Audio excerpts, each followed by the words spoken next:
Agora, eu vou dizer, como que essa extensão abriu minha porta, as portas profissionais, né? Eu fui fazer, eu formei assim, mas eu continuava muito inseguro como médico. Então fui fazer residência em medicina interna, clínica médica, para poder me preparar mais, né? Para ir para os interiores depois.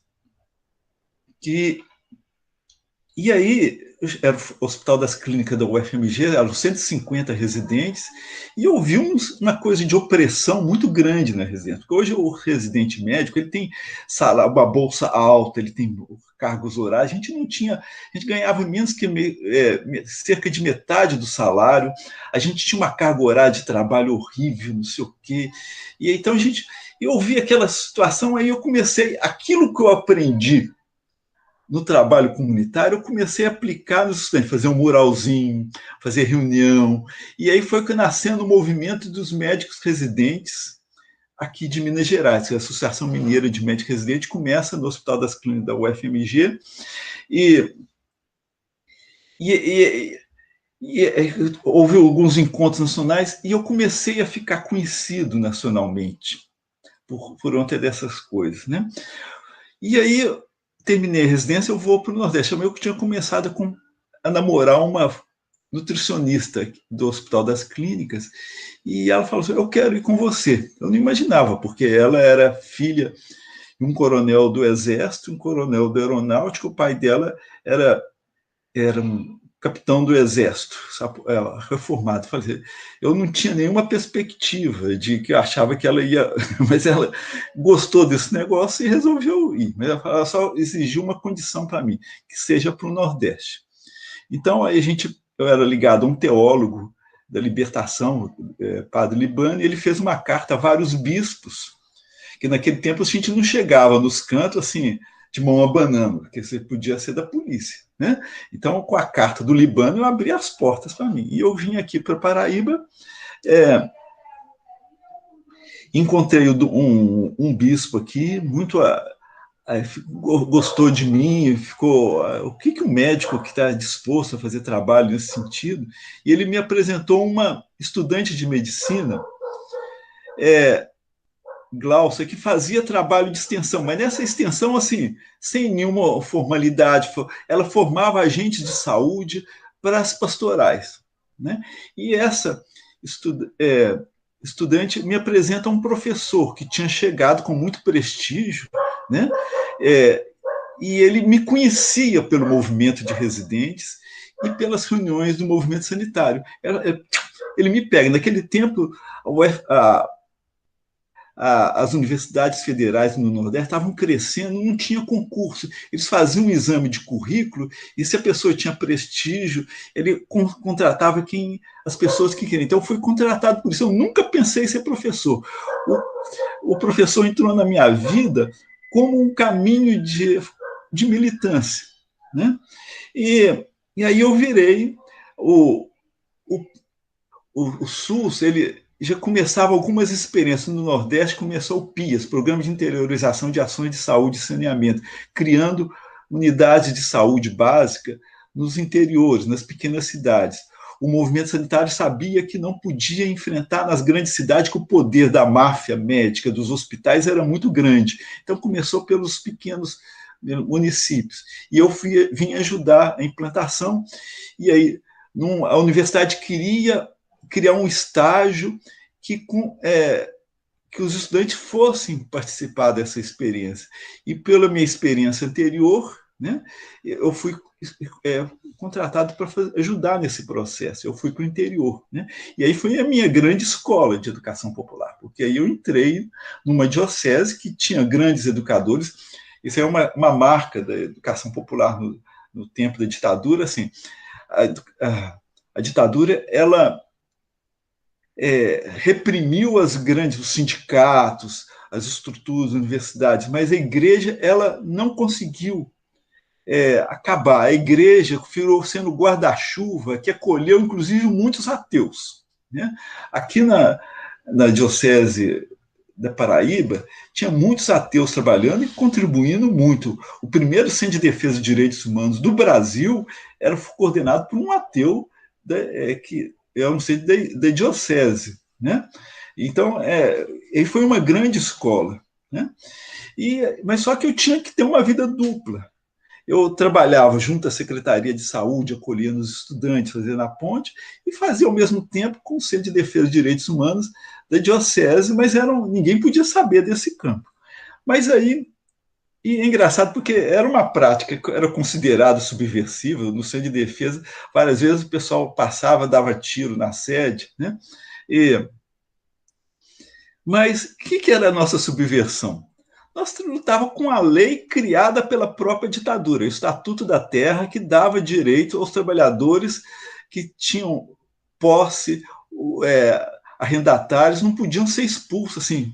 E a gente pegava essas pessoas, falava dessa lei e criava um processo de resistência. A lei trabalhista, que era aceita pela ditadura, as pessoas eram mandadas embora sem nenhum direito trabalhista. Esse era o nosso trabalho subversivo, que era extremamente legal dentro da própria lei da ditadura. Né? Era essa a nossa resistência e uma conscientização que se fazia. Mas quando eles, descobriram isso que nós estávamos fazendo, essa vida dupla se desmascarou, nós fomos expulsos. Os políticos articularam com o governador pressionou o reitor e nós fomos tirados de Guarabira. E aí eu virei um professor normal. Um professor de disciplinas que eu tenho maior respeito aos professores, eu nunca pensei de fazer isso na minha vida, ser isso. Né? Eu tinha virado professor para fazer esse trabalho em comunidades que alguns estudantes participavam, não. Né? Era uma instituição, assim, era um bônus que alguns estudantes queriam ou não fazer. Né? E aí foi uma decepção, e é só que nós, professores, nós temos uma mordomia, né? Um privilégio de poder sair de vez em quando para fazer mestrados, doutorados. Então, eu resolvi fazer um mestrado para dar um tempo. E eu fui fazer um mestrado aqui na UFMG, um modo de voltar à família, e tinha aqui um mestrado de educação, um mestrado que valorizava muito a educação popular. Eu não tinha nenhuma discussão mais teórica de pedagogia, mas as pessoas perceberam. Engraçado, porque nós que entramos na vida social de um modo intenso, nós passamos a ter um conhecimento que, às vezes, as pessoas das ciências sociais humanas, especialistas em mundo popular, não têm acesso. Né? Então, eu fui relativamente fácil de se entrar nesse mestrado, apesar de não ter nenhuma formação pedagógica formal. Né? É engraçado que as portas vão abrindo por caminhos que você não imagina. Né? E aí foi onde eu comecei a entrar no campo da educação popular. Porque, engraçado, eu comecei a escrever, eu via que as pessoas tinham muita curiosidade por que a gente tinha feito. Então eu resolvi escrever um artigo. Foi a minha primeira publicação, foi um médico na cidade de Pilõezinhos, os desafios do médico. Eu conto esse processo de trabalhar a medicina de forma participada. Esse artigo teve uma repercussão muito grande. Eu comecei a ver que tinha muitos profissionais de saúde querendo fazer trabalhos comunitários, mas não sabiam. Então, é engraçado, porque o educador, o público-alvo, o educando principal da educação popular é o público popular. Mas aí, a partir daí, eu comecei aos poucos pensar nesse público dos profissionais de saúde como o público prioritário da minha ação. Né?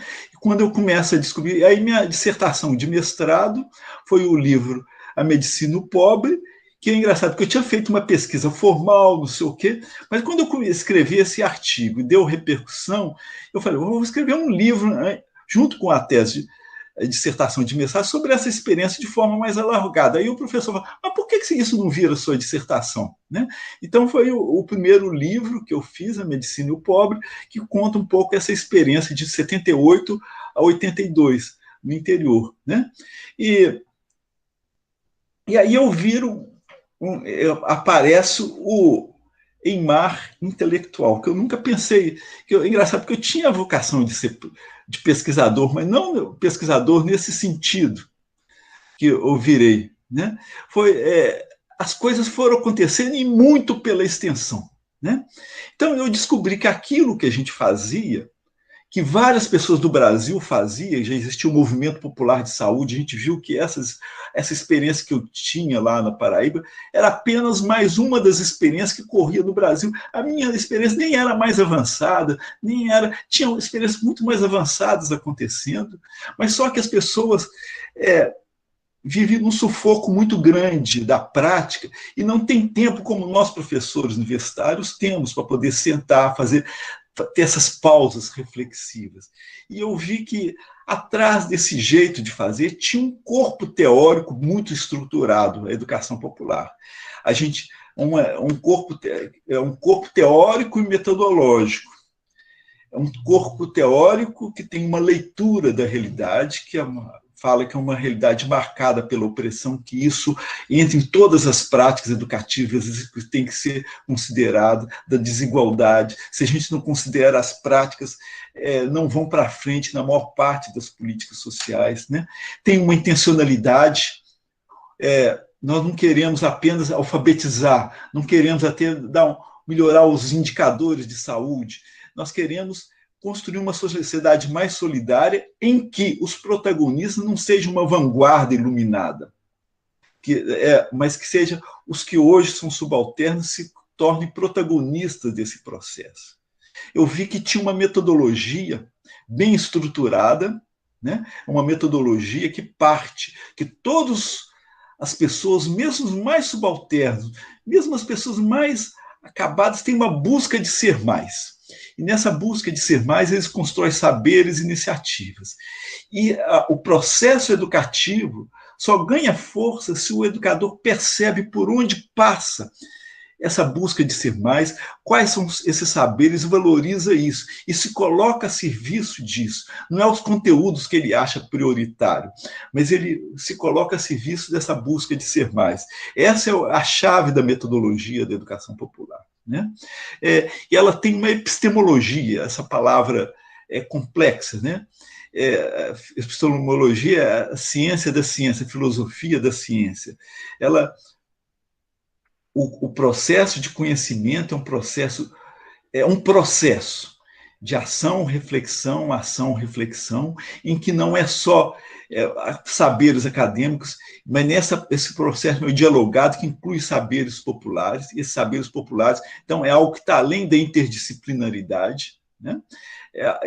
E são processos em que entram não só saberes logicamente estruturados, mas quem tem experiência de educação popular sabe que muitas vezes a coisa vem pela arte, pela espiritualidade, por algo intuitivo, o pessoal chama a mística, trazer a mística para o debate. Né? Então, é um outro tipo, é uma construção de conhecimento que alarga a perspectiva. Né? A interdisciplinaridade fala muito de diálogo, mas o diálogo de especialistas.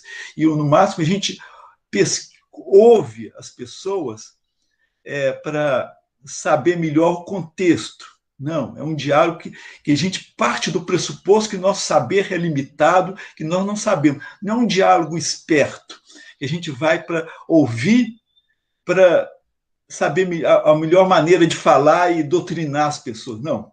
É um saber que nós não sabemos. E não é uma bondade nossa, não, porque quem mergulha sabe que o nosso saber acadêmico é limitado. É engraçado isso. Isso fica evidente entre os nossos olhos. A gente chega dando solução, aquela solução que a gente dá não presta. E aí cria uma crise. Como a gente está num processo ação, reflexão, nós vamos vendo que nós temos que ouvir outras vozes, outros saberes, e a gente fica encantado com as contribuições que os outros atores vão. Às vezes é o pai de santo que traz, é o pessoal da pastoral, aquele bêbado lá que ninguém acredita, a gente começa a conversar, ele fala coisas que a gente. Não, que massa que aquele cara falou. Né? Então, isso que é educação popular. Né? E ele tem uma atitude. Educação popular, ele tem uma leitura da realidade, uma intencionalidade, uma metodologia, uma epistemologia e tem uma atitude. É uma atitude de curiosidade, de buscar, de aproximar dos subalternos. Quer dizer, hoje não é atitude de achar que o tempo maior nosso não é nos enfrentamentos pessoais, políticos, às vezes muito importantes, é trabalhar com a base. É essa. Hoje eu digo que tem muito educador popular que não é educador popular, porque eles ficam muito nos embates para cima e não tem essa atitude de valorizar os trabalhos de base, com os estudantes, com os movimentos, com as comunidades que eles têm. E tem uma ética própria, porque a gente da área da saúde tem ética, não pode fazer isso, não pode fazer aquilo, isso é errado. Não, é uma ética que a gente percebe o que é correto ou não no processo. Isso está fazendo a Dona Maria ser uma pessoa em pé, digna, altiva, protagonista. Isso sim, às vezes a gente faz coisas que para outros olhos parece estar fora do padrão ético. Mas é tão claro que aquilo é ético, porque está fazendo as pessoas. Então, é uma ética que se dá, que se norteia no olhar do outro. Né? Então, eu descobri essa consistência teórica da educação popular.